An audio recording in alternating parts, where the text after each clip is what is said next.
Buenas tardes y bienvenidos a este intercambio técnico virtual sobre estimación de los beneficios económicos y sanitarios relacionados con la reducción de la contaminación del aire. Esta es una actividad que se enmarca en la Alianza de Energía y Clima de las Américas, conocida como ECPA. Mi nombre es Juan Cruz Monticelli y dirijo el Programa de Energía Sostenible de la Organización de los Estados Americanos. Y hoy nos acompañarán representantes de la Organización Panamericana de la Salud, la Agencia de Protección Ambiental de Estados Unidos y la Secretaría de Medio Ambiente de la Ciudad de México, quienes compartirán sus experiencias en el uso de herramientas que apoyan la adopción de decisiones sobre políticas de calidad del aire. Para este evento contamos con interpretación bidireccional en español, inglés, español. Los participantes podrán seleccionar el idioma usando el menú en la parte inferior izquierda de la pantalla. También podrán mandar preguntas al panel usando la dirección de correo electrónico que figura en pantalla. Y hoy en día nos acompañan en la audiencia representantes de ciudades y funcionarios de gobierno de la República Argentina, Bolivia, Colombia, Costa Rica, Ecuador, El Salvador, Estados Unidos, México, Perú y Uruguay, entre otros países que confirmaron su participación. También nos acompañan representantes de la iniciativa C40. C40 es una red mundial de megaciudades abocada a colaborar de manera efectiva, compartir conocimientos e impulsar acciones climáticas sostenibles. Aprovecho esta oportunidad también para agradecer a la Misión Permanente de los Estados Unidos ante la OEA por su apoyo a la Alianza de Energía y Clima de las Américas y al evento del día de hoy. Ahora voy a cederle el micrófono al señor Cletus Springer, director del Departamento de Desarrollo Sostenible, quien nos ofrecerá sus palabras de bienvenida. Cletus, the floor is yours.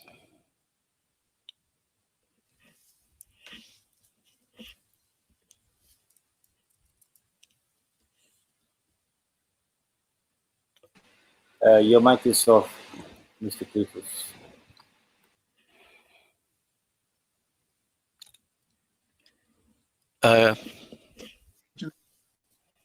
Yes, we can hear you now. To my friends at the, did you hear anything I said No. earlier? Okay. Well, I take great pleasure in welcoming you to this webinar on a subject of great importance to the member states of the Organization of American States. And I extend sincere gratitude to our friends at the U.S. Environmental Protection Agency and at PAHO for collaborating with us in staging this event. Air pollution has long been recognized as an existential threat to public health, human well-being, and ecosystems integrity. Its harmful effects have been observed in a variety of metrics, such as premature mortality, impaired quality of life, losses in productivity, forest and land degradation, and in reduced crop yields. These harmful social, economic, and environmental effects are extremely costly. The World Health Organization estimates that over 100 million people in Latin America and the Caribbean are exposed to high levels of air pollution that exceed the recommended guidelines. PAHO estimates that, among other health effects, urban air pollution in Latin America and the Caribbean causes at least 35,000 premature deaths per year. And the World Bank estimates that the health-related costs of urban air pollution in some Latin American and Caribbean countries represents about 1% of GDP. Also of concern is indoor pollution, which accounts for premature deaths and chronic respiratory illnesses. Millions of households in the Americas still use biomass fuels or coal for cooking and heating. The air pollution problem in our region will not vanish with the wind. In the absence of concrete actions to address pollution drivers, such as urbanization, motorization, and industrialization, it is projected that by 2050, air pollution will become the top cause of environmental-related deaths worldwide. So it's against this background that this webinar is being held. In addition to raising awareness of the scale and impact of the problem, the webinar also aims at demonstrating the significant social, economic, and environmental benefits that can accrue from informed investments in air pollution control. It's often said that the most effective way to get decision makers to act to address a problem is by monetizing the problem in terms of the cost of doing nothing and the benefits from doing something. Sometimes not even this is enough. Sometimes it's necessary to complement the economic and environmental science with a bit of the moral science. The right to clean air is a recognized human right, as is the right to a healthy environment. And so this combination of moral, economic, social, and environmental factors gives us all the reasons we need to act quickly and assuredly to address the air pollution problem in the Americas. In closing, let me commend Juan Cruz Monticelli and his team at the ECPA, including Bibiana Sona, Rosie Abieto, and Charlene Solizano for their hard work, not only in putting on this event, but also for the able management of the ECPA program. And I'd also like to convey my thanks again to the US OES, the permanent mission of the US permanent mission to the OES, for its long-standing support of the ECPA program from its inception. With these comments, I thank you, and I look forward to a successful webinar. Over to you, Juan Cruz. Thank you, Cletus. Muchas gracias, Cletus. Ahora quisiera cederle la palabra al primer orador del día de hoy. Su nombre es Juan José Castillo. Él es asesor regional sobre calidad del aire de la Organización Panamericana de la Salud. Tiene más de 12 años de experiencia asesorando a los países de la región en políticas relacionadas con reducción de la carga de enfermedades que resultan de la contaminación del aire. Y la pregunta para Neil, para el panel de hoy es, ¿qué nos dice acerca de las Américas la carga de enfermedad por la contaminación del aire? Juan José, tenés la palabra. Muchas gracias, Juan, por la invitación y a todo tu equipo por el liderazgo en estos temas y por juntar esta conferencia que nos resulta muy relevante. Como mencionaste, queremos hablarles acerca de qué nos dice la carga de enfermedad por contaminación del aire acerca de las Américas. Como lo señaló Cletus, la contaminación del aire es un problema de escala mundial, que bueno, lo podemos ver reflejado en esta imagen. Más de 7 millones de muertes en el mundo son atribuibles a la contaminación del aire y presenta una carga sobre todo para los países en vías de desarrollo. Y aunque regularmente cuando hablamos de contaminación del aire, buena parte de la problemática se centra en los países del África y el sudeste asiático, también podemos ver que las Américas es una región en la que se excede continuamente las guías de la Organización Mundial de la Salud. De hecho, la contaminación del aire es un reto común para América Latina y el Caribe. Más de 150 millones de personas en la región viven en ciudades donde se exceden las guías de calidad del aire. Existen más de 300.000 mortalidades atribuibles a la contaminación del aire y es el principal riesgo ambiental para la salud en la región.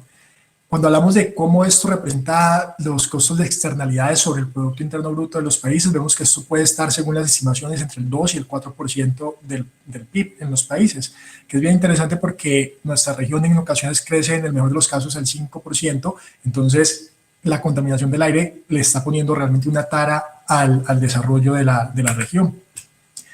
Además, en la región la contaminación del aire tiene causas comunes. Hablamos de que promovemos el transporte público como el modo dominante, sin embargo la flota es antigua, el servicio suele ser deficiente y los combustibles tienen alto contenido de azufre, que también está relacionado con el segundo punto en la pantalla, que estamos hablando de un incremento en la tasa de motorización y unos combustibles de baja calidad. Además, en algunos países de la región se sigue utilizando leña y carbón para cocinar, inclusive en áreas urbanas. Tenemos planificación urbana que combina zonas residenciales, industriales y una problemática de erosión e incendios. Todo esto en conjunto o todas estas emisiones en conjunto generan un problema de contaminación del aire. En esta imagen podemos ver cómo diferentes fuentes interactúan para generar la contaminación, y eso hace que imágenes como estas que vemos acá en Cochabamba, Bolivia, o en Monterrey, México, sean comunes en ciertos periodos de tiempo en la región. Más allá, también tenemos una problemática de calidad del aire en interiores asociada al uso de combustibles sólidos para la cocción de los alimentos y la calefacción, que afecta también a la población más vulnerable. Entonces, ¿qué tan grande es el problema y cómo lo estimamos? Quisiera tal vez arrancar diciendo cómo lo estimamos, cómo se llega a este valor de los 7 millones de muertes, o de lo atribuibles a la contaminación del aire, o las 320.000 casos atribuibles en América Latina. Entonces, la Organización Mundial de la Salud consolida la base de datos de calidad del aire, que toma la información de las redes de monitoreo a nivel mundial. En este caso, pues, de las Américas, tenemos para la actualización 2016 20 países y 927 ciudades con algún dato de monitoreo de la calidad del aire. Estos son los datos de PM2.5 y los datos para PM10. Entonces, junto con eso, estos datos de calidad del aire, además, si podemos ver en la región, vemos que existe una deficiencia en el acceso o en la información que tenemos de monitoreo de la calidad del aire. No tenemos datos para toda la región, y esto hace que muchas veces tengamos estimaciones subestimadas y que el problema realmente pueda ser más grande de lo que se ha calculado. ¿Qué se hace con estas modelaciones? Con estos datos de monitoreo se complementan con unos sistemas de modelación de la calidad del aire que utilizan observaciones satelitales. Esto para estimar concentraciones en áreas sin cobertura de estaciones de monitoreo y permitir la estimación de la exposición de la población, porque además nos interesa saber no solamente cuál es la concentración en un sitio, sino cómo está la población expuesta a esos contaminantes. ¿Qué se utiliza? Se utilizan datos de monitoreo satelital que se calibran y se comparan con datos de campo, datos de información poblacional y unas celdas de análisis de 0.1 grados que son cercanas a 10 kilómetros por 10 kilómetros. Entonces, en la gráfica de la derecha vemos un ejemplo de Chile, cómo se combinan los datos del número de las celdas y las concentraciones junto con los datos de población.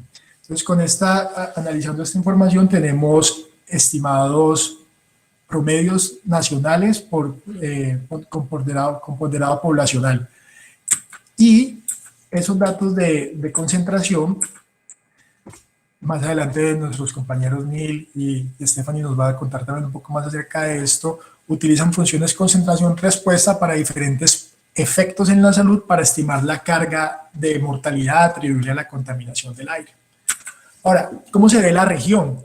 Si comparamos las concentraciones de la Organización Mundial de la Salud, las guías de la Organización Mundial de la Salud contra las concentraciones medidas en los países, podemos ver que solamente 3 países en la región, Canadá, Estados Unidos y Uruguay, cumplen con las guías de la Organización Mundial de la Salud. Eso, el mensaje que nos dice es que el resto de la región está excediendo estos valores guías, y más allá quiere decir que la población está expuesta a niveles de contaminación que son nocivas para la salud. Eso cuando hablamos de aire en exteriores. Pero cuando miramos también la calidad del aire en interiores, vemos que todavía hay una alta dependencia de energía contaminante en los hogares. Esto es un tema bastante relevante porque, por ejemplo, en esta época de cuarentenas por el coronavirus, las políticas han tendido a mandar a la gente a las casas, pero muchas veces tenemos condiciones en los hogares que no son saludables, que generan mayores vulnerabilidades y exposiciones a los contaminantes atmosféricos, particularmente para la población más vulnerable, que es la población de escasos recursos, pero también quienes permanecen más tiempo en las casas, como las personas encargadas de la cocina, los niños y los adultos mayores. Ahora, ¿cuál es el impacto de la contaminación del aire en las Américas? Entonces, bueno, hemos comentado acerca del número, estamos hablando de cerca de 320.000 muertes contando aire exterior, que son 250.000 casos atribuibles, y en la vivienda que estamos hablando de 83.000 casos de mortalidad. Y la contaminación del aire es es responsable o se le atribuye el 36% de las muertes por cáncer de pulmón, por accidentes cardiovasculares, cardiopatías y enfermedades pulmonares. Entonces tiene una injerencia bien importante en las enfermedades no transmisibles. Luego sería por qué necesitamos actuar y por qué es importante hacerlo pronto. Y nosotros creemos que la contaminación del aire está relacionada con diferentes objetivos de desarrollo sostenible, que hace parte de la Agenda de Desarrollo Sostenible de la región y a nivel mundial. Cuando hablamos de mejorar la calidad del aire, estamos hablando directamente con el objetivo 11 de ciudades y comunidades sostenibles, pero también estamos hablando del 3 de salud y bienestar, del fin de la pobreza, porque estamos mejorando las condiciones de vida de las personas, igualdad de género, porque cuando hablamos del acceso a la energía en el hogar, muchas veces las mujeres son las que tienen mayor exposición o las que deben ir a conseguir la leña, y eso les genera pues mayor carga y desigualdad. La contaminación del aire puede afectar las fuentes de agua por deposición de los contaminantes. Entonces, la contaminación del aire o mejorar la calidad del aire está relacionado con diferentes objetivos de desarrollo sostenible y con ciudades y modelos de desarrollo más equitativos y con menores inequidades. Además, cuando lo pensamos en términos de costos y beneficios para el análisis de proyectos de inversión o de medidas para reducir la contaminación del aire, vemos algunos ejemplos como la relación costo-beneficio. La relación beneficio-costo de inversiones para el control de la contaminación suele ser positiva en el orden. Por ejemplo, en este caso son los datos de la zona de control de emisiones de México, con una relación beneficio-costo de 10:1. Para los beneficios, la zona de control de emisiones de México está relacionada al control de emisiones marítimas en las costas de México, y los costos son de 4.5 billones de dólares y los beneficios estimados, principalmente en términos de salud y productividad, alcanzan los 43 billones de dólares. También vemos otro ejemplo del área metropolitana del Valle de Aburrá en Colombia, donde están haciendo los planes de gestión de la calidad del aire. Vemos cómo la implementación de esos planes puede reducir la carga de enfermedad de 1.600 mortalidades a 400 mortalidades atribuibles y reducir los costos en cerca de 500 millones de dólares por la implementación de estos planes. Entonces, estos datos no solamente son datos de salud, que son muy importantes desde la perspectiva de salud, sino que son útiles también para aplicarlos a la toma de decisiones. Y tal vez quisiéramos discutir un par de diapositivas acerca de cuáles son las acciones clave para mejorar. Por un lado, hablar de las acciones estratégicas, y es que quisiéramos pensar en un enfoque de reducción de la exposición de la población, con énfasis en la población vulnerable.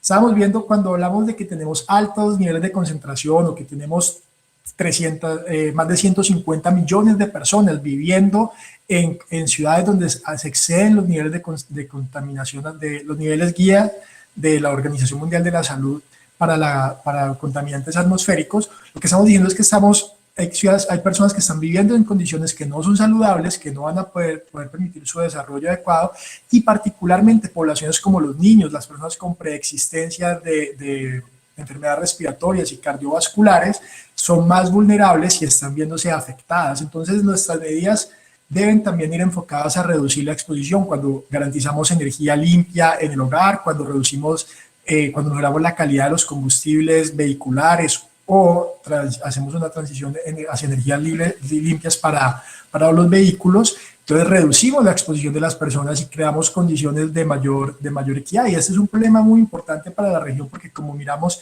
la mayor parte de los países exceden las concentraciones recomendadas. Por otro lado, por supuesto, el control de emisiones y el fortalecimiento de las herramientas de gestión, y por eso creemos que lo que se hace en esta sesión es bien importante. Hablamos de inventarios, monitoreos, modelos de pronóstico, elementos regulatorios, entre otros, casi como análisis de costo-beneficios, vigilancia epidemiológica y alertas tempranas. Necesitamos conectar los datos de calidad del aire, las concentraciones, a acciones específicas para proteger la salud, ¿no? Cómo se está afectando la población, cómo podemos reducir esa afectación y lograr una gestión intersectorial. Y se Celebramos que este panel tan diverso con personas de energía, de salud, de ambiente, porque creemos que para poder avanzar en una mejor calidad del aire necesitamos tener una gestión intersectorial y, por supuesto, la vinculación de la academia y grupos ciudadanos a la gestión de la calidad del aire. Y entender que este no es solamente un problema de ciencia o de política, sino que incluye a la ciudadanía y que necesitamos hacer un esfuerzo para hacer accesible la información, informar a la población y para que ellos puedan de esta manera también demandar acción para la mejora de la calidad del aire. Y quisiera terminar hablando de algunas herramientas que la Organización Mundial de la Salud tiene en relación a la gestión de la calidad del aire. Por una parte tenemos la campaña Breathe Life, que es una campaña de comunicación en calidad del aire y salud, Breathe Life o Respira la Vida. La campaña ha sido muy exitosa en América Latina, más de 27 miembros más de 27 ciudades y países en América Latina se han unido a la campaña, donde se busca resaltar los esfuerzos que existen para reducir la contaminación del aire. Y tenemos algunos software para estimar, unos software que ayudan a la gestión para la reducción de la contaminación del aire. Software RQ Plus, que es un software para la estimación un software libre para la estimación de la carga de enfermedad, que es compatible en Windows y en Mac. Carbon H, que es una herramienta de cálculo para estimar co-beneficios de reducción de la mitigación de carbono. Y HEAT, que es una herramienta en línea para la estimación de beneficios por movilidad activa.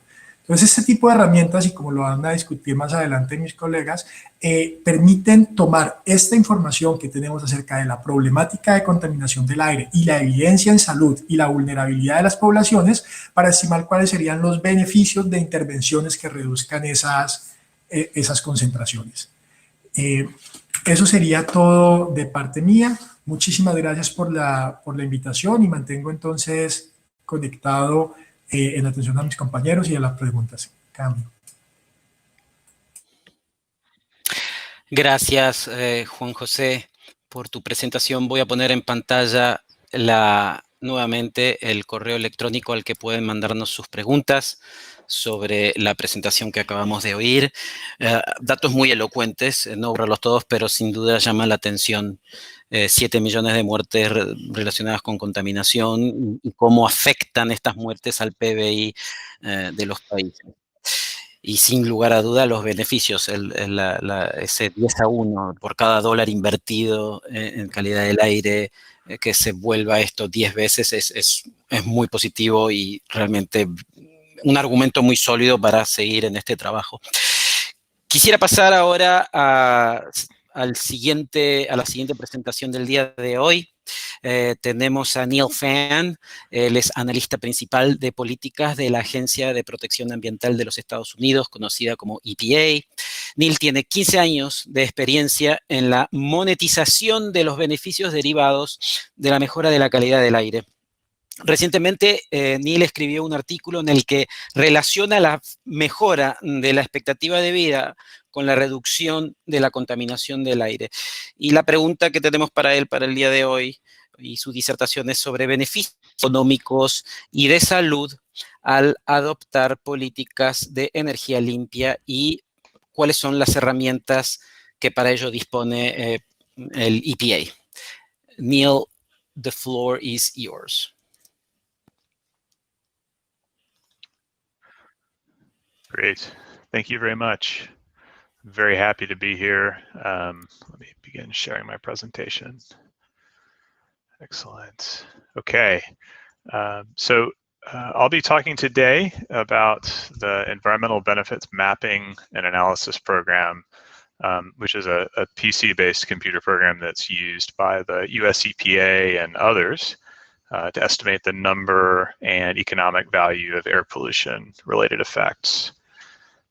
Sorry, just one second here. So I would note that the opinions that I am going to express are mine and mine alone, and don't necessarily reflect those of the US EPA. So today I'm going to speak to 3 main topics. The first is what is a benefits analysis? Why would you want to do an air pollution benefits analysis? So it's attempting to understand what it means to reduce the burden to health of air pollution. How do we count that in terms of cases of health effects or in terms of the economic value? We'll talk about the steps to calculating air pollution-related health impacts within BenMap, although BenMap is just one of many tools available to perform those calculations. And then I'll be talking about some of the key features of the BenMap tool, and then a module, which is sort of a little miniature program within the BenMap tool that uses data from the Global Burden of Disease study that some of you may be familiar with to estimate the benefits of improving air quality in, I think, virtually any country in the world. So the first question is, why would one want to estimate the benefits of air quality policy? And there are variants of the answer to this question, but essentially you want to know whether reducing emissions and improving air quality is worth it to society. So Juan spoke at length about the burden to health associated with poor air quality. So the natural question then is, well, if we reduce that burden, reduce air pollution, how does that positively affect public health? And how can we quantify that in terms of cases of health impacts and the economic value of those impacts? The figure on the right-hand side of the slide is illustrating the estimated benefits of the Clean Air Act and the costs. So you can see that the benefits are orders of magnitude larger than the estimated costs, which gives us some indication that, at least in the US context, and I think in most contexts, improving air quality is worth it. So there are a very large number of what we call adverse effects to health and the environment associated with poor air quality. Juan already spoke to some of these, but it's worth noting that air pollution is associated with both the risk of early death as well as what we call chronic illnesses, which are essentially illnesses that one lives with for the duration of one's life, and then more acute effects or adverse effects that may affect you for a shorter period of time and are reversible. The BenMap tool helps us quantify the number and value of adverse health effects. There are other adverse effects to the environment associated with poor air quality, including degraded visibility, reduced crop yields, poor water quality, etc. Those are out of the scope of BenMap and also out of the scope of my expertise, so I won't be speaking to those today. So when we think about air pollution and health, it's helpful to know that there's this relationship between emissions, air pollution, and then the actual, I guess, physiological or biological response to poor air quality. And this schematic is illustrating just that you might have an industrial source, say it's an oil refinery or a cement kiln that's emitting, among other things, fine particles or particulate matter that's 2.5 microns or smaller. That is then being inhaled by people, and those individuals, some number of those individuals will suffer adverse effects. In this illustration, it's inducing something called atherosclerosis, which is a cardiovascular outcome. There's a two-step, I'm simplifying somewhat, but there's sort of a two-step process to estimating benefits. The first is, we look to what's called the epidemiologic literature, and that gives us some sense of the overall magnitude of the risk historically. So these studies look at changes in air pollution and changes in the risk of an effect. This particular study is looking at long-term exposure to ozone in the United States and characterizing the risk of early death. So the left-hand side is showing differences in different cities in terms of their ozone concentrations. The right-hand side is essentially depicting a concentration response relationship for all of those data points. It's showing how as ozone increases, so too does the risk of early death. It's that concentration response relationship that is a key input into what's called a health impact assessment, which is the calculation that BenMAP performs. The epidemiology alone it's not enough. We need to know that these statistical relationships that are being observed in the epidemiology aren't just what we call spurious or an artifact. We want to make sure that there's a biological reason we would expect to see, for example, PM 2.5 affecting health. And so when we evaluate the evidence and we figure out whether we want to quantify an effect, we look for what we call this the clinical or toxicological support for that outcome. And we won't go through this slide in detail, but it's just important to note that we're not focusing or not relying entirely upon the epidemiology alone. At the EPA, my colleagues in the Office of Research and Development publish a document called the Integrated Science Assessment. It's enormous. It's often many thousands of pages, and there's one produced for each of what are called the 6 criteria pollutants. That includes particulate matter, ozone, SO2, NO2, carbon monoxide, and lead. And it's evaluating all of the evidence for that particular pollutant, and it makes these statements about whether there is a causal relationship between that pollutant and a given health outcome. And there are different classifications that are assigned. So as an example, it's not so important that you know the details of this slide. It's probably just enough to know that there's a structured process that the agency goes through. And what you get at the end is a set of what we call causality determinations, which is not a very elegant way of describing the process, but you could look at it as essentially the EPA's sense of how confident we are that ozone or PM 2.5 is actually related to or causing a given outcome. So for PM 2.5, for example, we're most confident that PM is causing early death and it's causing cardiovascular effects. We're less confident that it's causing effects to the reproductive system or to the central nervous system. And when we at EPA estimate air pollution related effects, we focus on those endpoints, these outcomes like cancer and respiratory effects that are in bold. So it either has to be likely causal or causal. This is another way of looking at the same evidence. This is called a pyramid of effects. And the severity of the effect increases as you go to the top of the pyramid, and the frequency increases as you go to the bottom of the pyramid. So another way of saying that is we expect to see many more cases of exacerbated or aggravated asthma or just asthma attacks than we do hospital admissions or emergency room visits. The very worst air pollution related outcome is early death. That is also the outcome that in the US we tend to assign the largest dollar value to.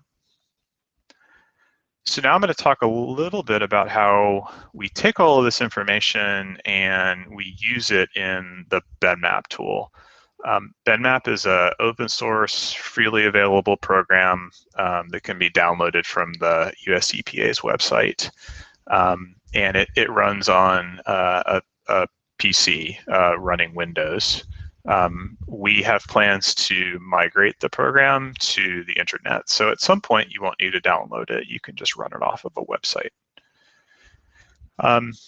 I'm not going to focus on this slide in great detail, but for those of you who are interested in the underlying math, this is how it works. And we we take these concentration response relationships from the epidemiology literature, that's the top part of the slide, and we insert that into something called a health impact function, which is at the bottom of the slide. That health impact function has 4 key pieces illustrated here. The first is the change in the air pollutant, the population that's experiencing that change in air pollution, the baseline incidence rate of the effect that you're estimating. In this case, it's mortality. So the baseline incidence rate is the death rate. And then the effect estimate or the concentration response relationship from the epidemiology study.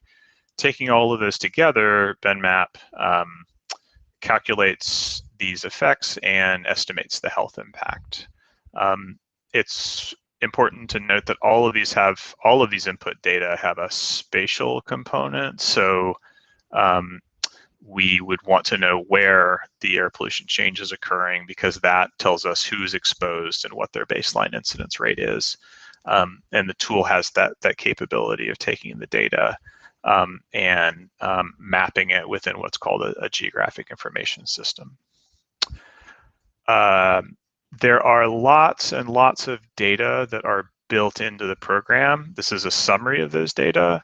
I'm not going to walk through or talk about these in detail, but there's lots of data for the US. And then, as I'll mention in just a moment, there's additional information from the Global Burden of Disease Project that will give you some of the information, or most of the information, that you would need to run BenMaP in another country outside of the US.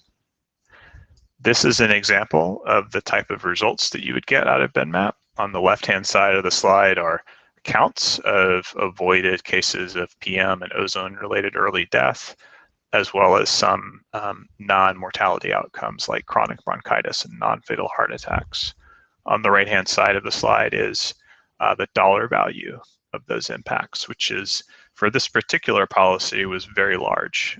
We estimated between 120 and 290 billion US dollars. To wrap up, I will mention this Global Burden of Disease tool. This is a module, as I said, or like a little mini program built into the BenMaP software. And what's nice about it is that you can easily estimate both the total number of PM-related deaths in any country, as well as the benefits of reducing air pollution in that country. So you can do that in a number of different ways. You can assume that that country meets the WHO air quality guidelines. You could do what's called a rollback, where you take the air quality and you just reduce it by some concentration level or by some percentage. And what the program will return or give you is counts of avoided deaths. It will also, it's not featured here, I don't think, but it will also allow you to estimate the economic value of those impacts using US dollars or a local currency. So that is my presentation. There's some additional information available here if you're interested in more BenMaP related resources. So thanks very much. And thank you, Neil, for that presentation. Nuevamente, les recuerdo a nuestros oyentes que pueden mandar sus preguntas por correo electrónico a bcerna@oas.org. También les recuerdo que las presentaciones van a estar disponibles en el sitio web de ECPA, es ecpamericas.org. Y nuevamente en la presentación es llamativo los números de los que hablamos en términos de impacto, ¿no? Así como lo presentó Juan, lo presenta Neil, donde 65.000 millones de invertidos en calidad del aire representan 2 billones de dólares de beneficios. Muy interesante, y también interesante demostrar esa causalidad, esa relación causa-efecto entre calidad del aire y enfermedad. Quisiera pasar ahora a nuestra siguiente oradora. Su nombre es Stephanie Montero. Ella es líder de proyectos de calidad del aire y salud de la Secretaría del Medio Ambiente de la Ciudad de México. En la actualidad, Stephanie está evaluando los beneficios económicos y de salud del próximo programa de mejora de calidad del aire de la Ciudad de México, denominado ProAire 2021-2030. También fue directora de calidad del aire para el estado de Morelos antes de ocupar su puesto actual. Y hoy Stephanie nos va a hablar de integración del análisis de beneficios económicos y de salud en la gestión de la calidad del aire en la Ciudad de México. Stephanie, tenés uso de la palabra.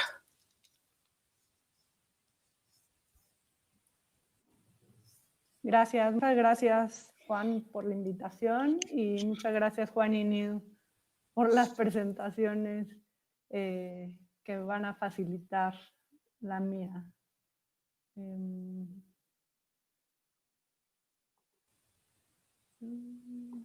a compartir la pantalla.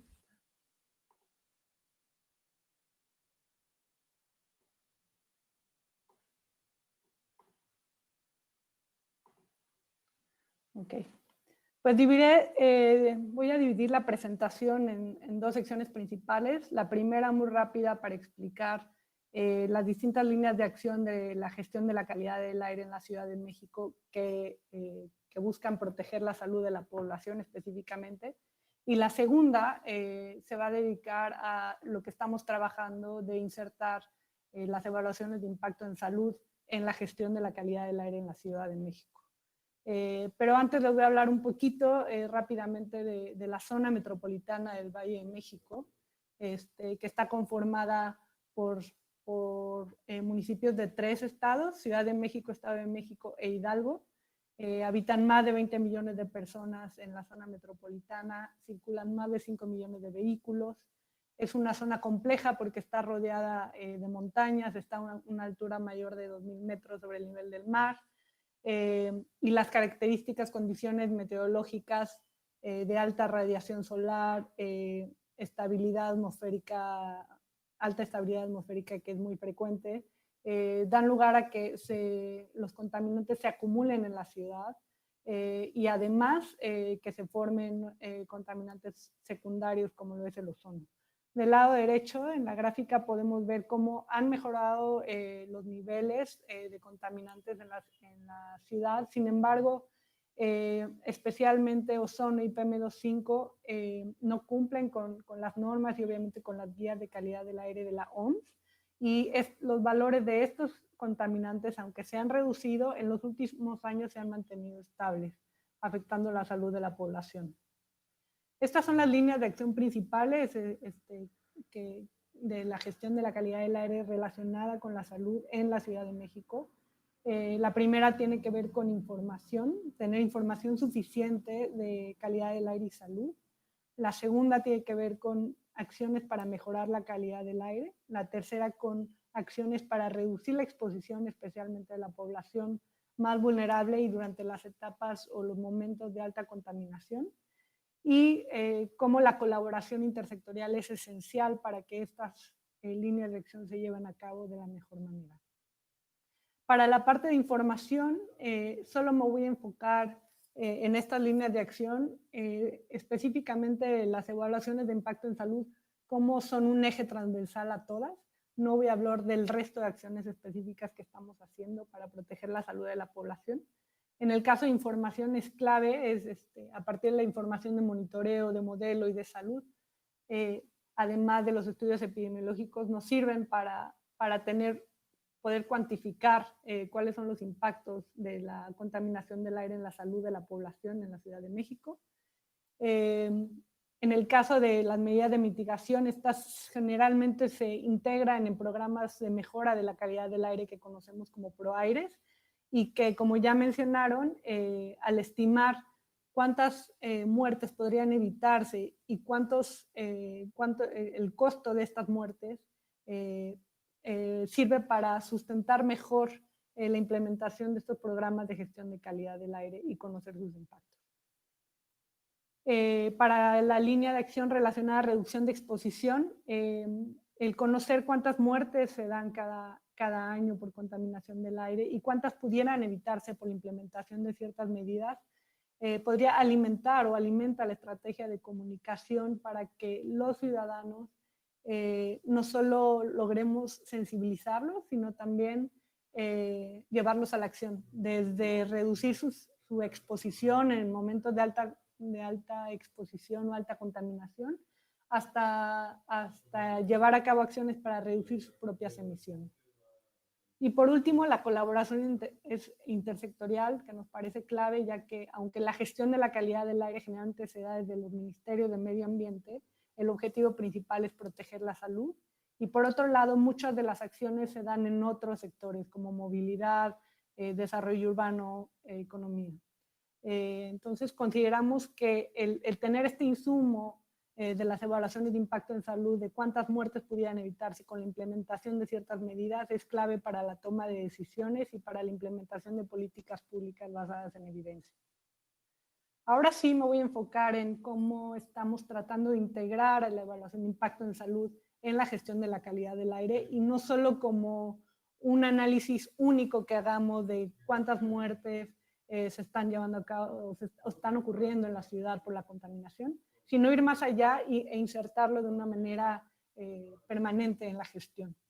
Estamos siguiendo este proceso de preguntas que va desde qué necesitamos saber, qué podría ser útil para mejorar la gestión de la calidad del aire, qué preguntas, qué pasos se requieren para evaluar los impactos en salud, qué información se requiere, con qué instituciones pudiéramos colaborar o podremos colaborar para fortalecer este proyecto, cuáles son las fuentes de información de estos datos, cómo procesar los datos, qué opciones seleccionar en BenMap o en otro software para evaluar los impactos en salud, cómo ser transparentes en estas evaluaciones de impacto en salud y permitir que otros pudieran replicar nuestro análisis, cómo traducir los resultados y comunicarlos a distintos actores, especialmente a tomadores de decisiones y a ciudadanos.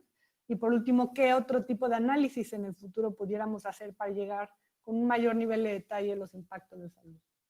A nosotros nos interesan cuatro preguntas esenciales, responder a 4 preguntas esenciales. La primera es ¿cómo impacta actualmente la contaminación del aire en la salud? La segunda es ¿cómo estas mejoras de calidad del aire que han habido en el pasado han evitado estas muertes?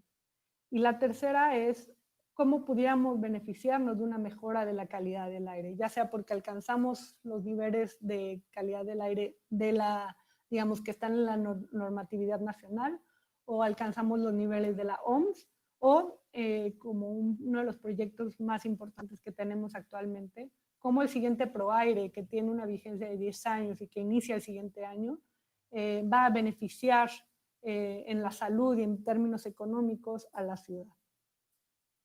Esto es una diapositiva que ya explicó Neil.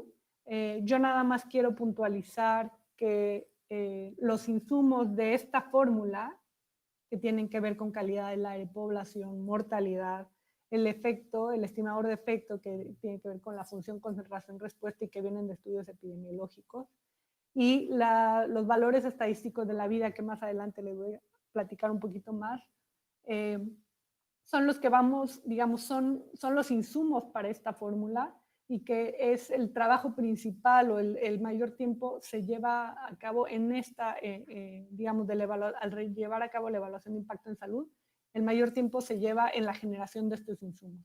Ya que contamos con estos insumos, es muy fácil hacer análisis porque ya está todo cargado en la... Esta es una imagen del display del programa, que te lleva muy fácilmente de la mano insertando los distintos tipos de insumos. Tiene una ventana que yo le llamo como la biblioteca de BenMap, que ya comentó Neil, que el programa ya tiene cargada información de Estados Unidos.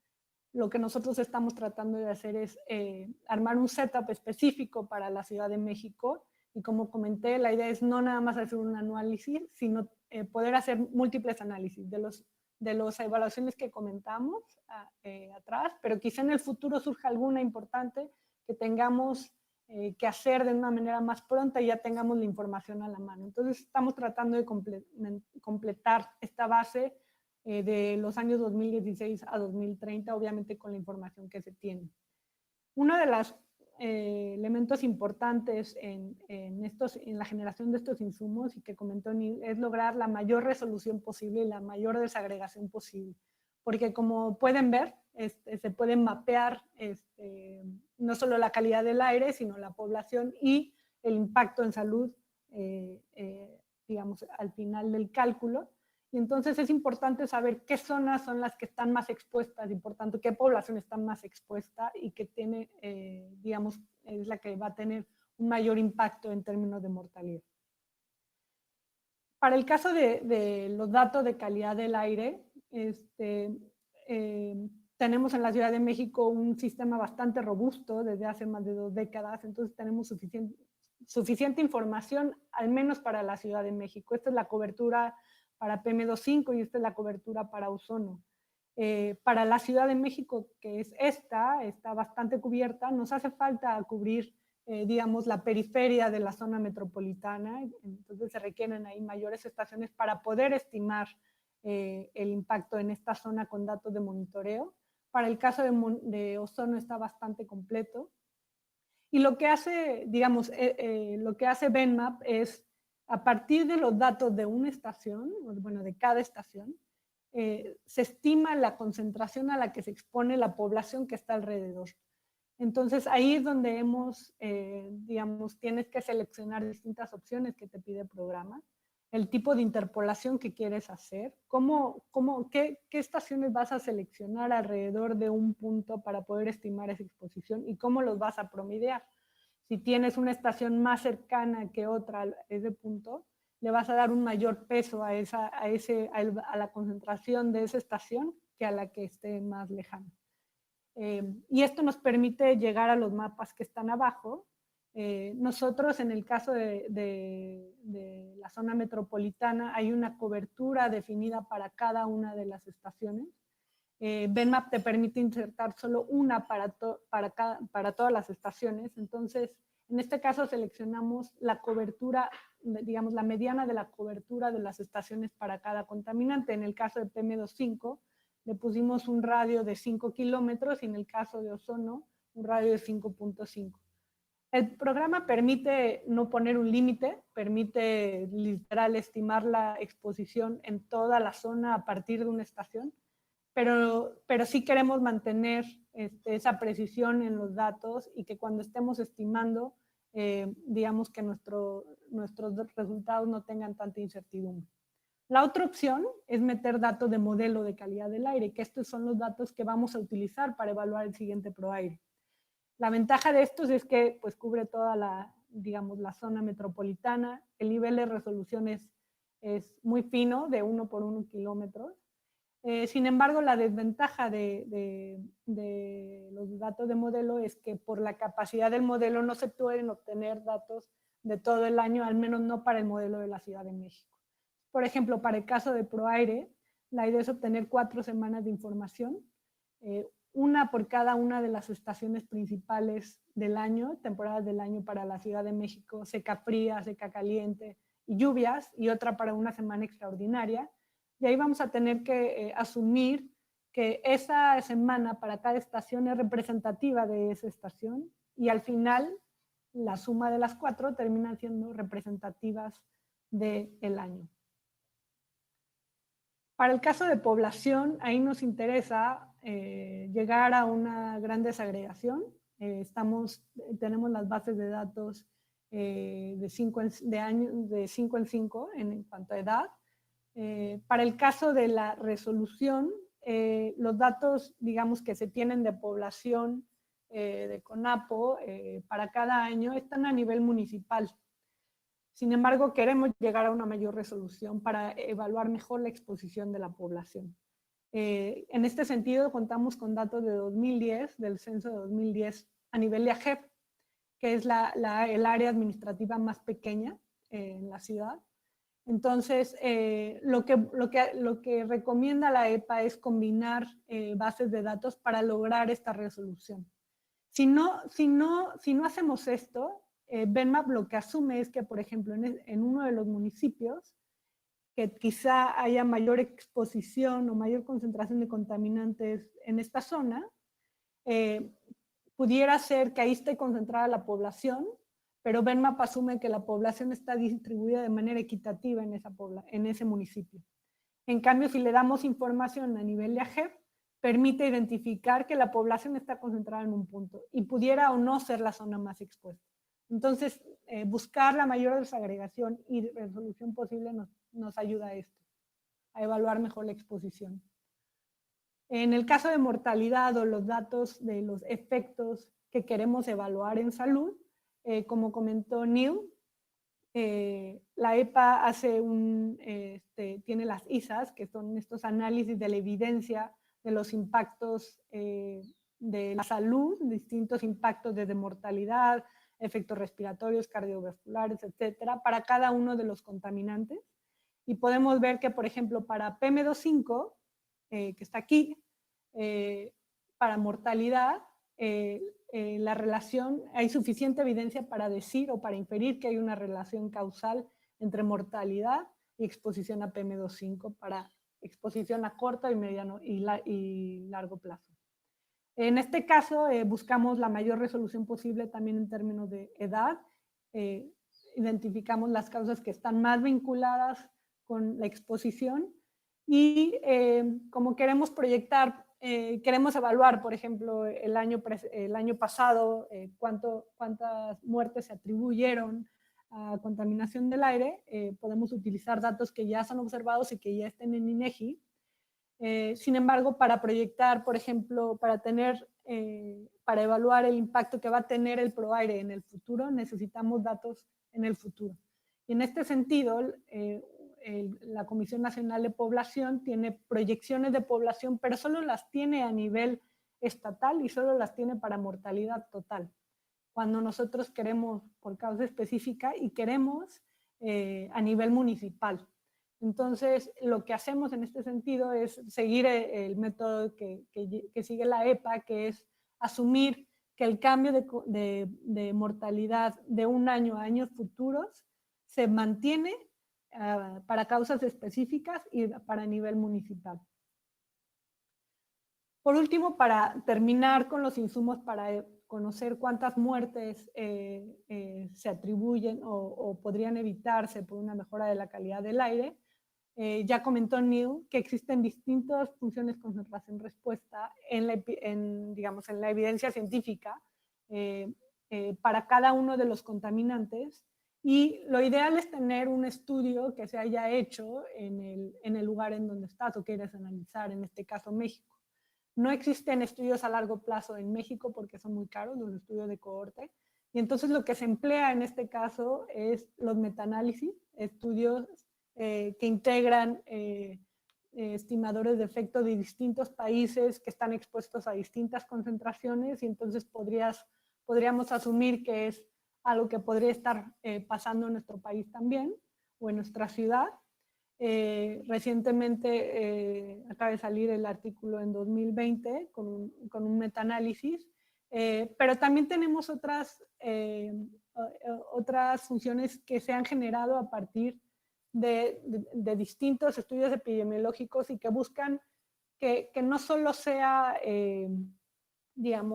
una relación lineal de por cada 10 microgramos sobre metro cúbico de exposición a PM2.5 incrementa el riesgo en tanto, sino que se ha visto que en los lugares donde hay menor concentración, este riesgo es mayor y que va disminuyendo conforme se incrementa la concentración. Entonces, para limitar esta evaluación de la exposición en zonas donde hay alta contaminación, se han generado estas funciones concentración-respuesta que son no lineales y que se utilizan para la carga global de la enfermedad. Entonces, estas son las funciones concentración-respuesta que estamos considerando para la futura evaluación del ProAire. Y por último, ¿cómo pasamos este número de muertes que hayamos obtenido debidas a contaminación del aire en términos económicos? Y esto se hace a través del valor estadístico de la vida, que no quiere decir cuánto vale la muerte, sino quiere decir cuánto la sociedad está dispuesto a pagar para reducir el riesgo de morir. Idealmente se prefieren estudios realizados en el país. Para México tenemos 2, pero también está la opción de transferir resultados de estudios realizados en otros países, que los más frecuentes son en Estados Unidos y en Europa, y transferir ajustar estos, digamos, valores estadísticos de la vida a condiciones de PIB, entre otros, de México. Es importante mencionar, como dijo Neil, que estaríamos entonces nosotros evaluando, por ejemplo, las muertes que se pudieran evitar por la implementación de ProAire. Sin embargo, esto solo es la punta del iceberg, ya que la contaminación del aire afecta de distintas maneras, de distintas formas a la población. Estos son ejemplos de 2 estudios realizados en México. El primero, el de arriba, es una estimación de cuánto ha mejorado o cuál es el impacto de la mejora de la calidad del aire de 1990 a 2015 en la Ciudad de México, y se obtuvo como resultado una reducción de 22, o se evitaron 22,000 muertes prematuras durante este periodo. Y por otro lado, otro estudio del Instituto Nacional de Salud Pública estimó cuántas muertes ocurren cada año. Para 2015, para la zona metropolitana del Valle de México, se estimaron 7,700 muertes prematuras, equivalente a un costo de más de 12,000 millones de dólares. Muy pronto vamos a tener ahora nosotros los resultados de cuánto va a beneficiar a la Ciudad de México la implementación del siguiente ProAire, y estaremos compartiendo los mismos. Por último, algunas recomendaciones para otras ciudades. Tratar de integrar la evaluación de impacto en salud como para fortalecer la gestión de la calidad del aire, para fortalecer la toma de decisiones y sus estrategias de comunicación y esa colaboración intersectorial, en especial con el sector salud. Empezar con análisis básicos y después ir cada vez más profundo en su análisis. Colaborar con las instituciones locales, nacionales e internacionales para fortalecer este análisis y respaldarlo. Trabajar de cerca con los equipos de monitoreo, de modelación y de análisis de datos de sus instituciones, porque si ya queremos generar algo mucho más grande como esto de armar muchas bases de datos para tener información suficiente en este programa, se requieren bases de datos que son complejas, largas y múltiples. Por otro lado, documentar el análisis. Nosotros estamos haciendo un documento para cada uno de los insumos para mostrar a los demás qué fue lo que hicimos y por qué, y tal vez eso pueda no solo servir a otras ciudades, sino que nos permita dar transparencia y credibilidad en los resultados. Y por último, va a ser muy importante para nosotros traducir y comunicar los resultados no solo a los tomadores de decisiones para, por ejemplo, en este caso, sustentar o apoyar la implementación del ProAire, que son acciones que tienen que implementar movilidad, desarrollo urbano, etcétera, pero también a los ciudadanos para sensibilizarlos en reducir su exposición y en reducir sus emisiones. Muchas gracias. Gracias, Stephanie, por esta presentación. Creo que nos da una visión clara de la aplicación práctica de la herramienta que presentó Neil. Y nuevamente son abrumadoras las cifras, ¿no? Cuando hablamos de cantidad de muertes y el costo que esto implica. Nuevamente le recuerdo a los participantes que pueden mandar sus preguntas por correo electrónico a bserna@oas.org, y ya tenemos algunas preguntas que voy a pasar a leer para nuestros oradores. La primera es y viene en inglés, así que la voy a leer en el idioma original. How is Latin America and the Caribbean region doing with regard to measuring ozone emissions? Based on last studies you have been part of and your knowledge, how much can ozone emissions add to the overall burden compared with other pollutants such as particulate matter? Juan? Thank you, Juan.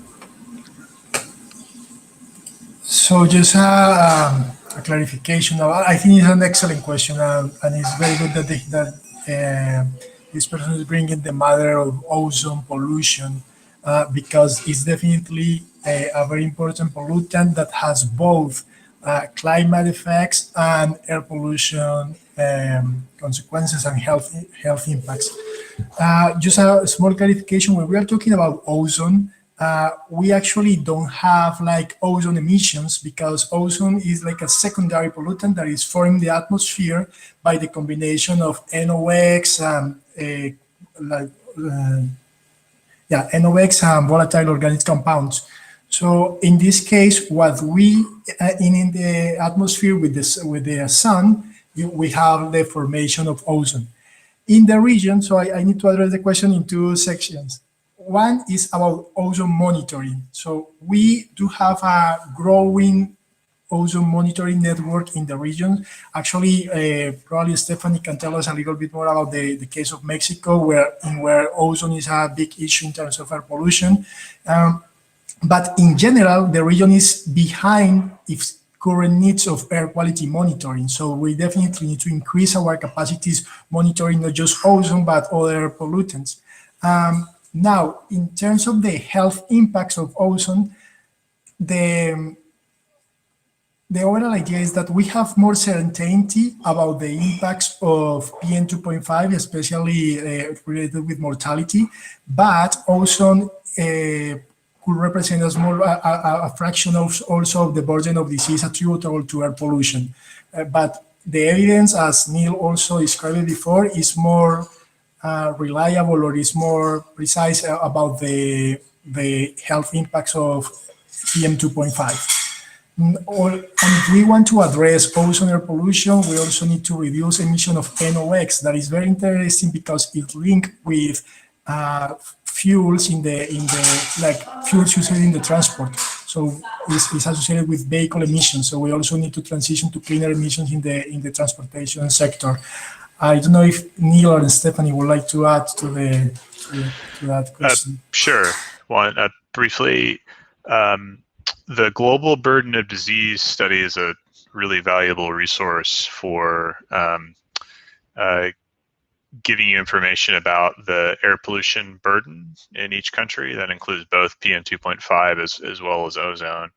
If you're not familiar with it, if you just Google global burden disease, air pollution, it should take you to the IHME website, the Institute for Health Metrics and Evaluation website, and there's some very nice data visualization tools that will at least tell you a little bit more about the health burden of ozone relative to PM in each country.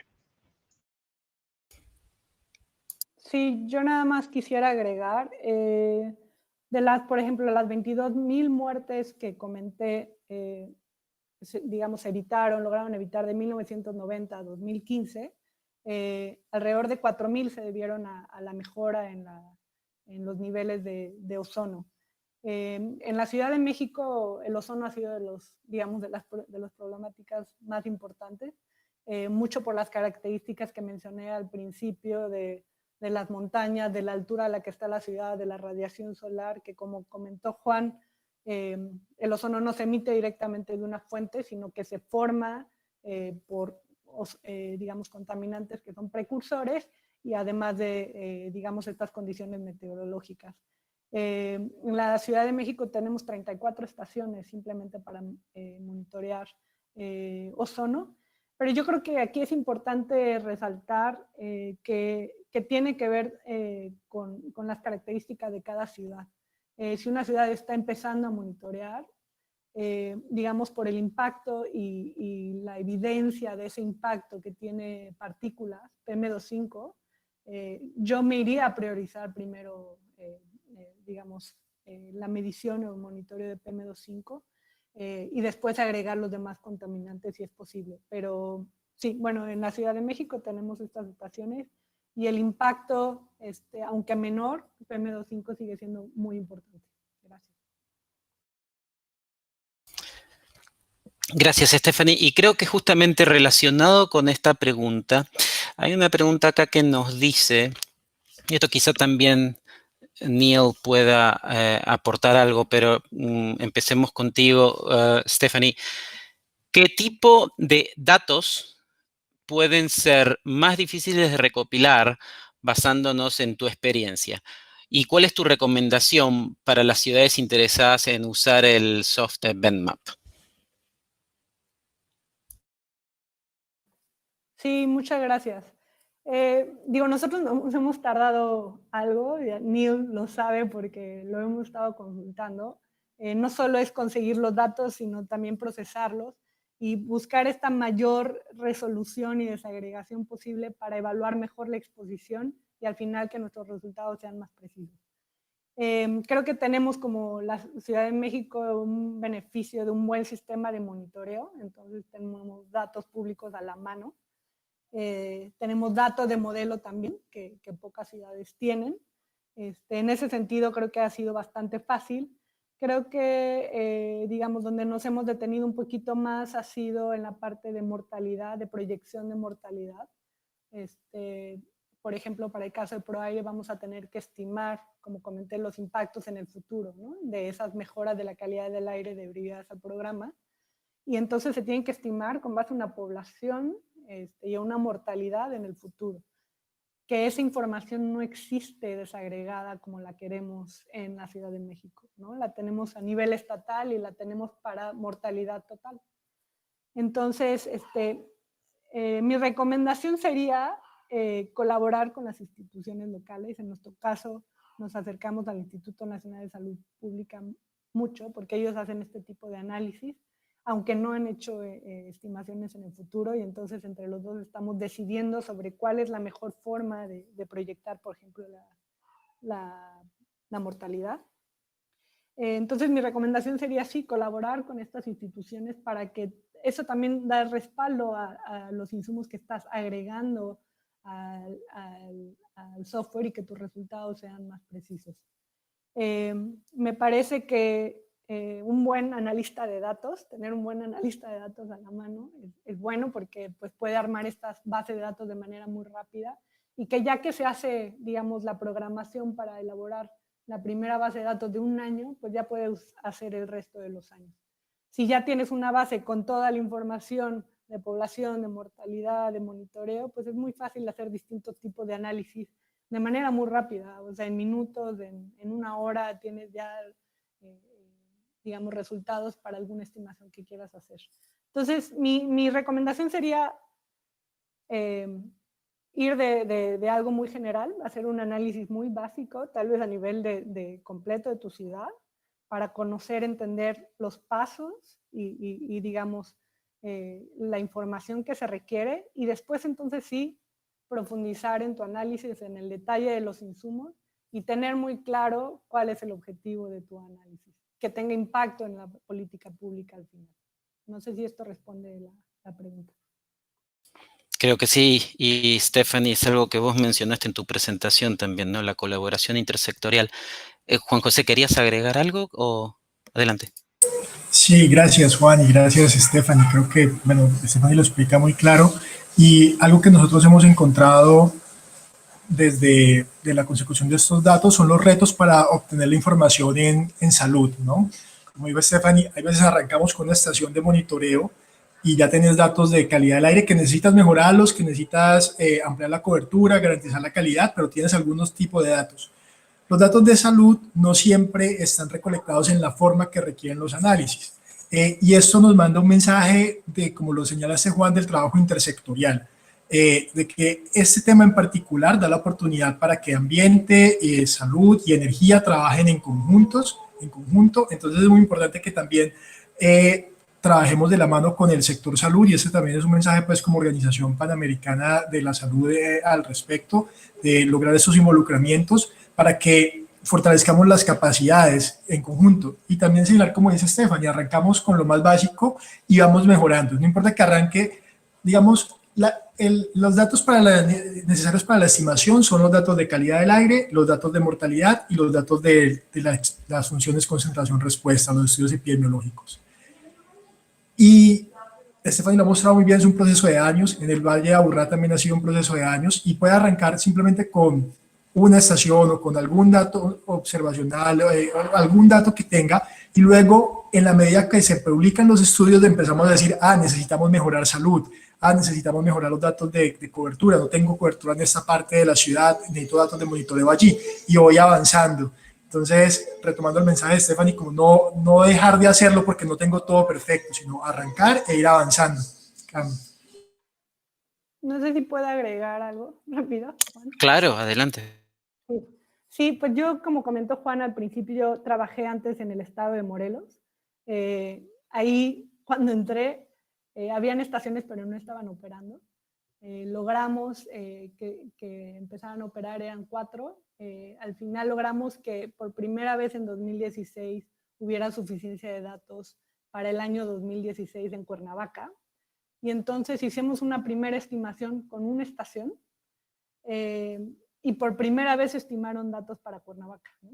La gente en Cuernavaca ni siquiera tenía idea, o no podría imaginarse que había una muerte simplemente por contaminación del aire, ¿no? Y entonces esto te da armas al final para seguir en esta gestión de la calidad del aire. Ya tienes una justificación. 300 muertes, pues 300 muertes fueron, pero se están dando cada año por esa exposición. Entonces eso te ayuda también a implementar medidas para mejorar la calidad del aire, tener el respaldo de la población y tener el respaldo de otros sectores al mostrar un dato que es impactante como el tema de salud. Entonces sí, como dice Juan, con una estación que se tenga es posible hacerlo y es importante hacerlo para seguir avanzando. Gracias. Gracias, Stephanie. Y ahora quisiera tengo acá una pregunta, tengo 2 preguntas que estas van para Neil. So Neil, if you could tell us about BenMap, can the tool make assessments related to how the risks are distributed among different subgroups?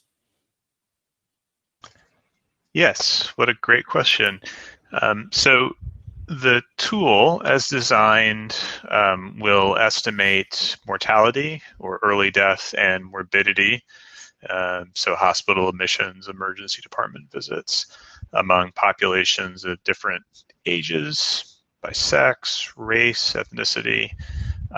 The key is to ensure that your input data are what we call stratified or categorized in the right way. So your population data would also need to be broken out or categorized by race, age, sex, etc. But you're absolutely right that the program could be used in that way, and it often has.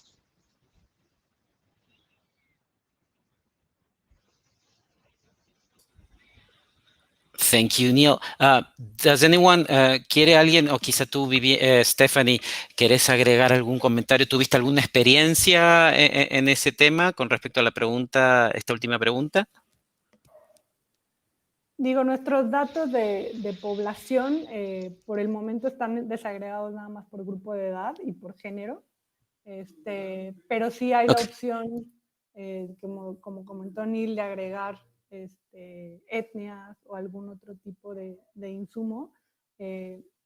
Como comentamos con Juan, vamos en nuestro proceso de ir cada vez profundizando en el análisis, y entonces ahorita estamos con este análisis general en el sentido de los grupos, pero sí muy específico en el sentido del detalle a nivel de resolución espacial.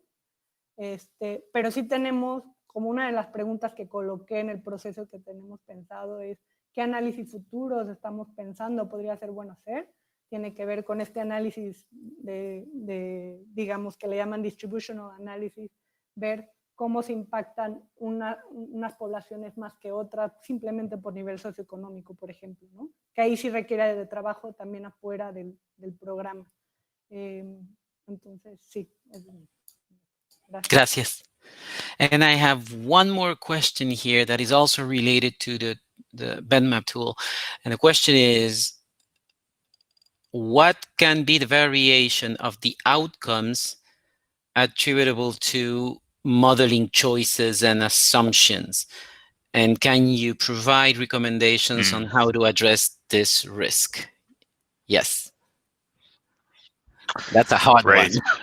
That is an excellent question. So, yeah, that question speaks to how we characterize or describe uncertainty in the results.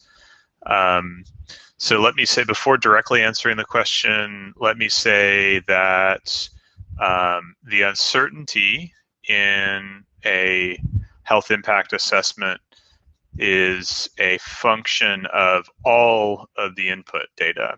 That includes the air quality data, population, health, epidemiological study, and when you actually take a step back further to the air quality, that uncertainty is a result of the emissions inventory that you're using, for example, if it's monitoring data, the way in which you interpolate the air quality data.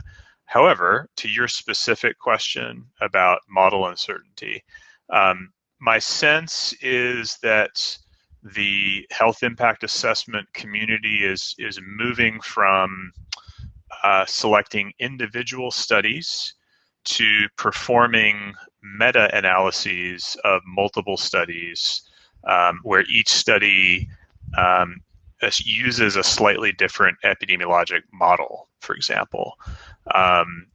So earlier, one of the presenters mentioned the integrated exposure response function, I believe.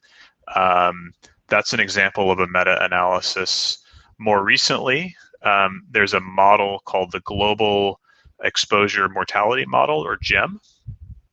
That is a meta-analysis of a large number of what are called long-term exposure cohort studies for PM2.5 performed throughout the world. So different populations, different PM concentrations, essentially pooling all of that together and getting a single concentration response relationship. I think that's probably the way that we need to be going. So it's an excellent question. I think that's I think you've identified a really important issue for us to think about. Thank you, Neil. And I have another question here, y esta cambio de nuevo a español. Y esta es para Juan José. Y la pregunta es, ¿cómo está la región de América Latina y el Caribe con respecto al impacto de la contaminación en la salud en comparación con otras regiones? ¿Cuáles son las oportunidades y cuáles son los principales desafíos? Gracias, Juan, y también excelente pregunta, y creo que es muy interesante porque hay veces en el diálogo mundial la región puede no verse tanto, porque como vemos en una de mis diapositivas, en el mapa se ve muy rojo África y el sudeste asiático, y la región pareciera que no tiene un problema tan grande. Pero esto tiene un problema de, bueno, por una parte de percepción, pero también acerca de la incertidumbre de lo que está pasando en la región. Nosotros tenemos una necesidad, estamos muy por detrás en el tema de monitoreo. No todas las ciudades realizan monitoreo de calidad del aire. Las que realizan monitoreo, la calidad de los datos no está tan buena todavía.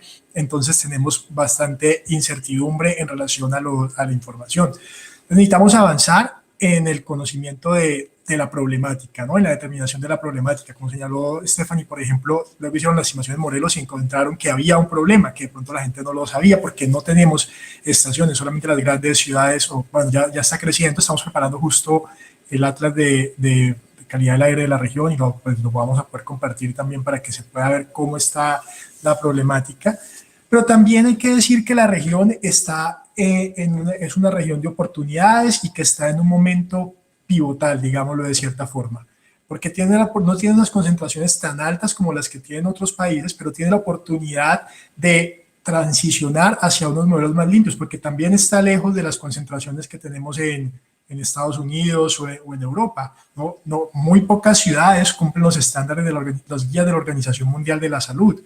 Entonces tenemos lecciones aprendidas. Ciudades como México, como Bogotá, Medellín, Santiago de Chile han avanzado en instrumentos de gestión, pero por un tiempo se creía, Juan, que era imposible cumplir las normas de las guías de la Organización Mundial de la Salud en la región. Pareciera que fuera imposible y parecieran como, sí, eso sirve, pero para países desarrollados. Pero la pandemia nos mostró que esos niveles sí se pueden alcanzar, que es posible llegar a esas concentraciones, pero que necesitamos un cambio en la forma en que estamos, bueno, en la calidad de nuestras fuentes, porque tenemos unas emisiones muy altas que no nos permiten proteger a la población adecuadamente. Y ahí creo que, como miramos, la razón de la problemática está muy relacionada con el sector, con la producción y uso de energía, por lo cual creo que el trabajo que desde ECPA se hace es bien importante en poder identificar esas formas para tener una transición hacia niveles más limpios. Cambio. Gracias, Juan José. Y nos vamos acercando al final de este evento, pero antes de cerrar, hay una pregunta más que acá es interesante. La pregunta es, ¿cómo se evalúa la calidad de los datos para alimentar el BENMAP? Yo creo que es una pregunta que es válida para el BENMAP y es válida básicamente para cualquier herramienta, ¿no?, que se esté usando. Pero quería escuchar la opinión de ustedes, que sin duda tienen una opinión más experta sobre este tema. ¿Cómo evaluar la calidad de los datos que se introduzcan en básicamente cualquier herramienta de modelaje y en este caso BENMAP?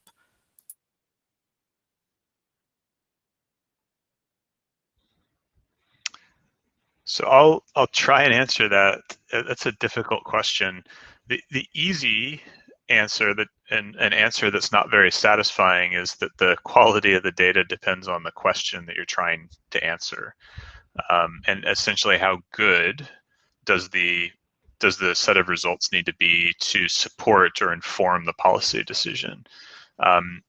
In general, if you're doing a city level analysis, then you want more spatially resolved or spatially defined input parameters. But I think regardless of what data you're using, it is as important to tell your decision maker something about the uncertainty in those data as it is worrying about what data you're using. So you will, as an analyst, you will never have all of the data that you want. That's just something you have to live with. So I think my duty as an analyst is to tell my decision maker where I see the largest uncertainties, so that he or she can appreciate the uncertainty in the results that I'm getting.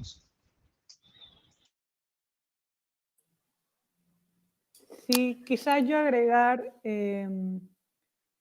pues sí, priorizar datos que sean publicados, ¿no? Datos de población, datos de mortalidad que están, digamos, que son oficiales para el país, que están publicados. En cuestión de datos de monitoreo, depende mucho de los protocolos que llevan los sistemas de monitoreo, desde cómo, digamos, cómo se instala una estación, dónde se instala. Hay estaciones que muchas veces no están monitoreando lo que respira la gente, sino una fuente muy cercana, por ejemplo.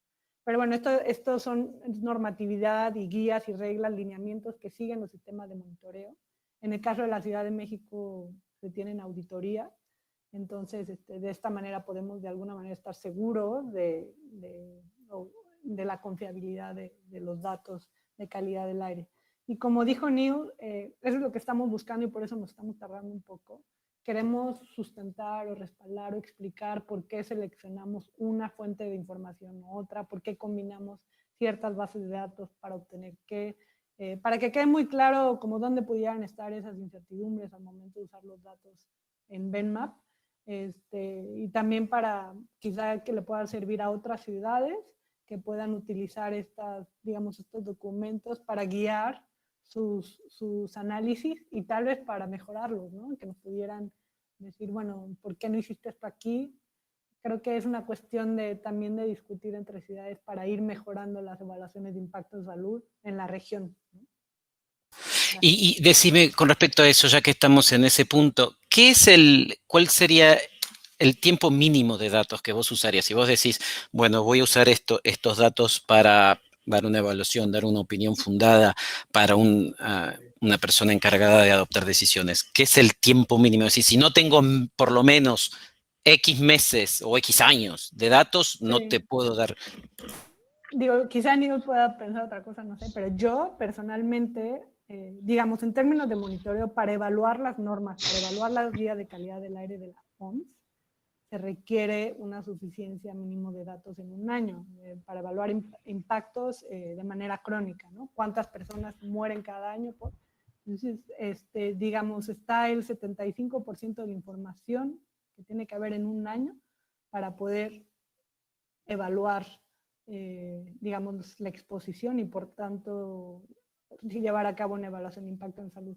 Sin embargo, por ejemplo, en el estudio que presenté, uno de los estudios de los resultados de 7.700 muertes al año en la zona metropolitana, fue un estudio que abarcó varias ciudades de México y en varias ciudades pues no se tienen suficientes datos, ¿no? Y entonces lo que hicieron fue poner una suficiencia de 60% de los datos, y en algunos casos que tenían principalmente PM10, que es una partícula más grande y que tal vez es más comúnmente monitoreada más que PM2.5, que requiere equipos, digamos, que se fue adicionando conforme se fue midiendo las partículas y los impactos en salud.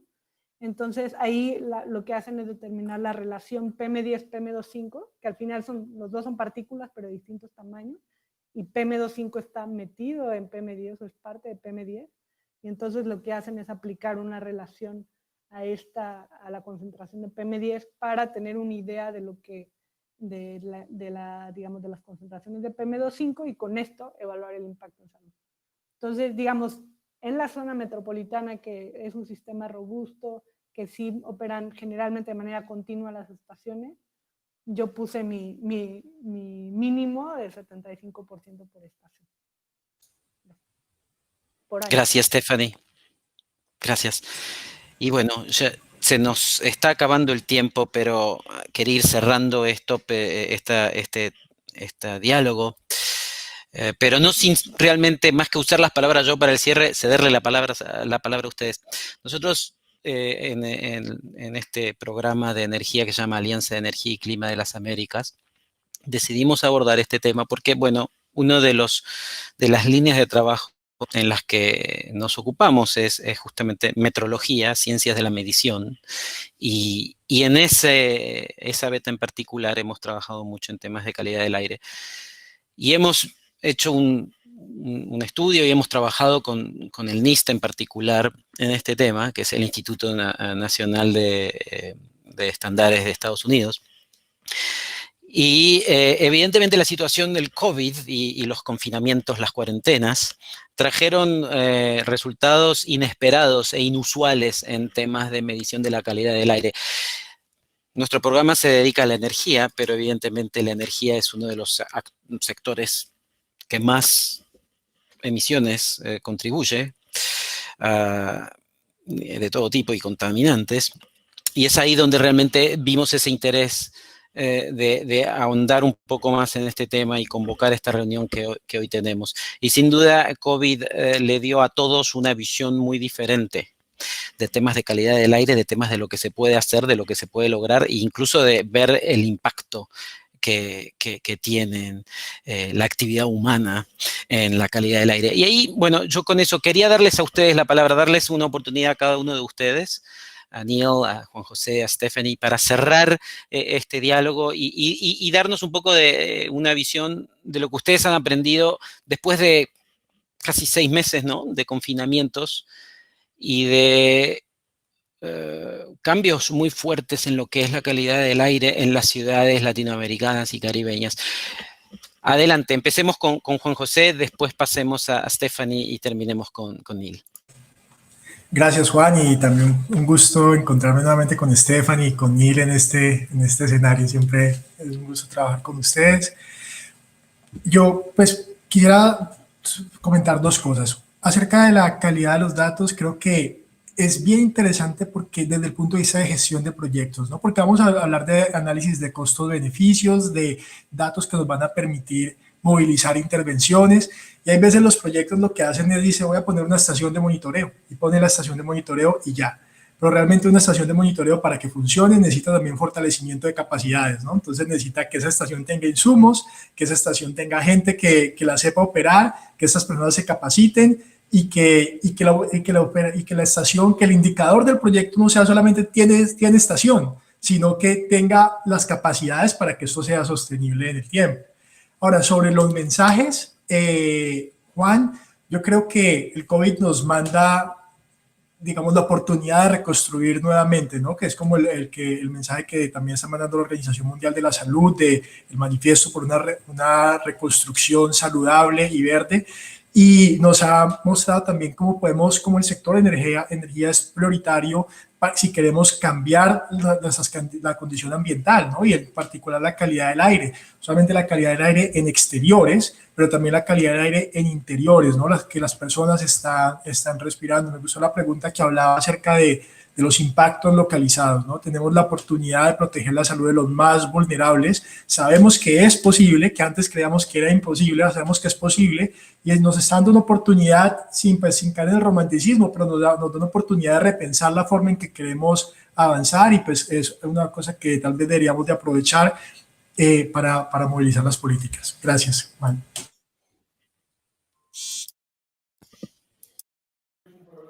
Sí, gracias, Juan. Pues gracias a Neil, gracias a Juan por este encuentro y esta discusión.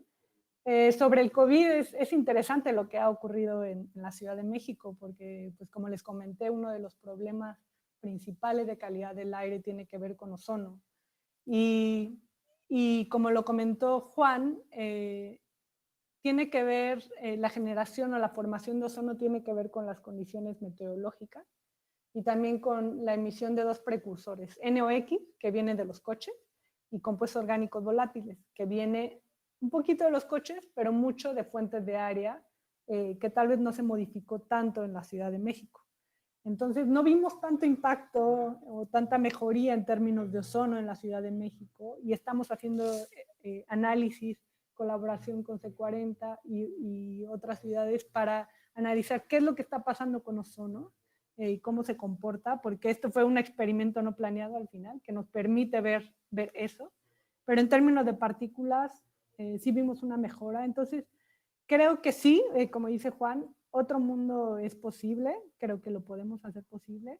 Sin embargo, para algunas ciudades en específico, esta pandemia nos permitió darnos cuenta que tenemos que tomar en cuenta otras cosas, otros elementos más, hacer otros análisis para realmente llegar a un nivel de calidad del aire que sea óptimo para la población. Muchas gracias.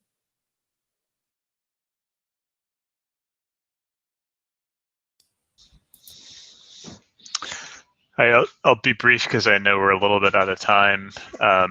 So I have two thoughts. The first is the COVID experience is fascinating because it tells us something about what air pollution levels would look like if industrial transportation activities were reduced significantly. So that in and of itself is quite fascinating. The other thought I had is from the standpoint of air pollution and health, I would wonder whether air pollution makes certain populations more susceptible or at greater risk to COVID. And to the extent that we can find evidence there, I'm interested to see whether it's repeated for other viruses, for example. Thinking to the future, my sense is that we will make the best progress in improving air quality if we can reduce the cost, so to speak, or the resources associated or needed to run tools like BenMap or AirQ+, to reduce those barriers so that everyone can be, I think, better informed of the benefits associated with improving air quality. Thank you again for inviting me today. It's been a pleasure. And thank you, Neil. Thank you, Stephanie. Thank you, Juan José. Esta fue una conversación muy interesante. La grabación del evento y las presentaciones estarán disponibles en el sitio web de ECPA, es spamerica.org, en los próximos días. Y no quería dejar pasar la oportunidad también para agradecer al Departamento de Conferencias de la OEA y especialmente a Luis Valle, Fernando Soler y Rodrigo Hidrobo, que nos ayudaron a organizar este evento, y también a nuestros intérpretes Esperanza Pombo y Alfonso Villaseñor, que nos acompañaron durante todo el evento. Muchas gracias. Este seminario virtual ha terminado. Gracias.